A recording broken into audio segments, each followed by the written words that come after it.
গরিব মানুষকে বঞ্চিত করা হচ্ছিল। এই সমস্ত প্রকল্পে দুর্নীতি হয়েছে, তাই কেন্দ্র সরকারও পয়সা দেওয়া বন্ধ করেছিল। আবার পয়সা আসছে এবং 125 দিনের কাজ হবে যেরকম যাতে গ্রামের মানুষ সুবিধা পান এবং নিয়মিত চলবে।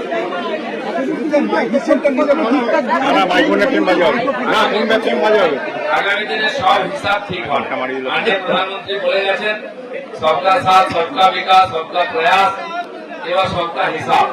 হিসাব শুরু হয়ে দেখতে পাচ্ছেন যে পুলিশকে দৌড় করে মারা হতো, সেই পুলিশ কোমরে দড়ি বেঁধে নিয়ে যাচ্ছে। মানুষ দিন সিদ্ধ না করে কাঁচা দিন খাওয়াচ্ছে নেতাদের। যারা লুটপাট করেছে, ভয় দেখিয়েছে, তাদের হিসাব হয়ে গেছে। সেটা করবে পুলিশ সরকার। আপনারা সরকারের সঙ্গে থাকুন, নিয়মিত থাকুন, আমরা সব সফল করব। দাদা, আগে সরকার বারবার অভিযোগ করতো যে তাদের টাকা আটকে রাখা হয়েছে, কোন টাকা হিসাব নেই, হাজার হাজার কোটি টাকা লুট হয়ে গেছে। নেতাদের বাড়ি, পঞ্চায়েতের প্রধানের বাড়ি, পঞ্চায়েত সদস্য 3 তলা বাড়ি, আগের পুরনো মাটির বাড়ি হয়ে গেছে, আর 5 বছর 3 তলা বাড়ি হয়ে গেছে। টাকা কোথা থেকে এসছে? অথচ যারা পাওয়ার কথা আবাস যোজনার বাড়ি তারা পাননি। সেই জন্য প্রায় 30 লক্ষ নতুন লোককে আমরা আবাস যোজনা, শৌচালয়ের সুবিধা, 125 দিনের কাজের সঙ্গে যুক্ত করবো যারা আপনি পাননি।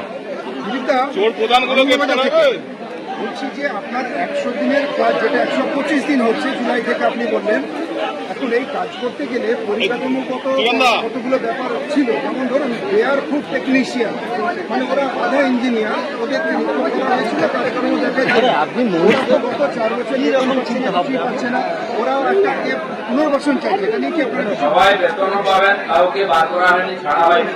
আমাদের অনেক কর্মচারী লাগবে, আমরা প্রায় 11,000-এর বেশি নতুন কর্মচারী রিক্রুটমেন্ট করবো। তার জন্য ফাইন্যান্সিয়াল ফাইল পাঠিয়েছি, হলেই পরীক্ষা দিয়ে স্বচ্ছভাবে নিয়োগ হবে, যাতে সুচারুরূপে আমাদের পঞ্চায়েতের কাজ চলে। যতদিন যে কর্মচারীরা আছেন তারাই সেই পুরোনো কাজকে নতুন করে শুরু করছেন। দিল্লিতে সংগঠনের কাজ করে হবে, আগে সরকারের কাজ হোক। দাদা, দিল্লিতে যে 3 জন সাংসদ যোগাযোগ করছে, এনডিএতে শরিক হবে বলছে। না, ওরা যোগাযোগ করছে অনেক লোক। টিএমসি থেকে বিজেপি এসে পরিবারবাদ থেকে তারা আলাদা করে পার্টি করে, তারা যে মনে করেন এনডিএ সঙ্গে আসবেন, সেটা আমাদের যারা নেতারা তারা ঠিক করবেন। ঠিক আছে, ভালো থাকুন। বিরোধীরা অভিযোগ করছেন তাদের কোনো সুরাহ না করে তাদের উপরে ফুটপাতে সিপিএম টিএমসি লোকেরা লোককে টাকা নিয়ে বসিয়েছে। ফুটপাত বন্ধ, রাস্তা বন্ধ, প্ল্যাটফর্ম বন্ধ, লোক যাবে কোথায়? এই জন্য যে জায়গাটা সার্বজনিক ভাবে ব্যবহার হয় সেটাকে খালি করতে হবে। বাকি যারা বসেছিলেন তাদের ব্যাপারটা পরে ভাববো আমরা, কিন্তু রাস্তাঘাট খালি না করলে কোনো উন্নয়ন হয়।